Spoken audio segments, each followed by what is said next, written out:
मैंने तुमसे कहा था ना, एकदम चुप। आज के बाद कभी भी मेरे आगे या मेरे परिवार के किसी भी आदमी के आगे आप आवाज न उठाना, वरना तुम्हारा यही हाल होगा और तुम्हें यही थप्पड़ मिलेगा, समझे? और ये ब्लास्ट किसने किया? वही बता रहा हूँ सर, इतनी देर से जो वो डिलीवरी बॉय आया था पार्सल देने, वही लेके आया था। और इसी पार्सल में कुछ तो एक्सप्लोसिव था जिसका ये धमाका हुआ है। यही बात मैं इतनी देर से आप सबको समझाने की कोशिश कर रहा हूँ। मैडम मुझसे पार्सल खींच रही थी, वो खींचातानी के अंदर वो बीप बजनी शुरू हो गई उसमें, और धीरे धीरे वो बीप और तेज होती गई और वो भाग गया। इसलिए मैंने वो पार्सल उठा के फेंका और वो ब्लास्ट हो गया सर। पापा, लेकिन जब से ये आदमी आया ना, तब से कुछ ना कुछ गड़बड़ी हो रही है, सच में।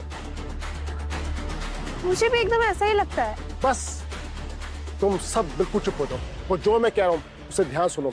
आज के बाद इस घर में जो भी सामान आएगा, चाहे वो कोरियर हो या खाने के आइटम हो या कोई गेस्ट हो या किसी का रिलेटिव हो, वो बिना इसकी परमिशन के नहीं आएगा। और किसी को प्रॉब्लम है तो इससे बात नहीं करेगा, सीधा मुझसे बात करेगा। तुम लोगों को समझ में आया नहीं आया अभी तक?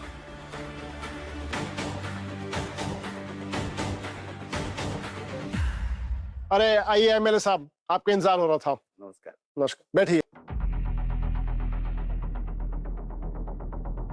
और क्या हालचाल? एमएलए साहब, एक एक दिन मुझ पर भारी पड़ रहा है। मुझे ऐसा लगता है जैसे कि मैं अपने घर में खुद ही सेफ नहीं हूँ। ओबराय साहब, धीरज रखिए। जब इंसान बड़े बड़े कांड करने लगता है ना, तो ऐसे ही कभी कभी अपने घर में भी सेफ फील करता है। इसलिए चिंता की कोई बात नहीं है, मैं हूं ना। 1000 करोड़ का प्रोजेक्ट कोई छोटा प्रोजेक्ट नहीं होता, काफी बड़ी रकम होती है, आप समझते हैं ना। और जब तक वो नया एसपी ज्वाइन नहीं करेगा ना, तब तक मैं ये प्रोजेक्ट शुरू नहीं करूंगा। मैंने कहा ना, जब तक इलेक्शन कंप्लीट नहीं हो जाता, मैं इस केस में डायरेक्टली आपकी कोई मदद नहीं कर सकता। और वो एसपी का क्या?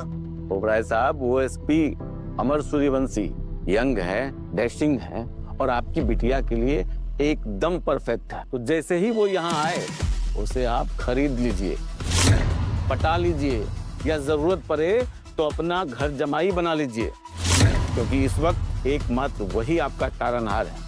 समझ गए ना? ये तो मैं जानता हूँ, इसलिए तो मैंने अपनी बेटी को उसके पास भेजा दाना डालने के लिए।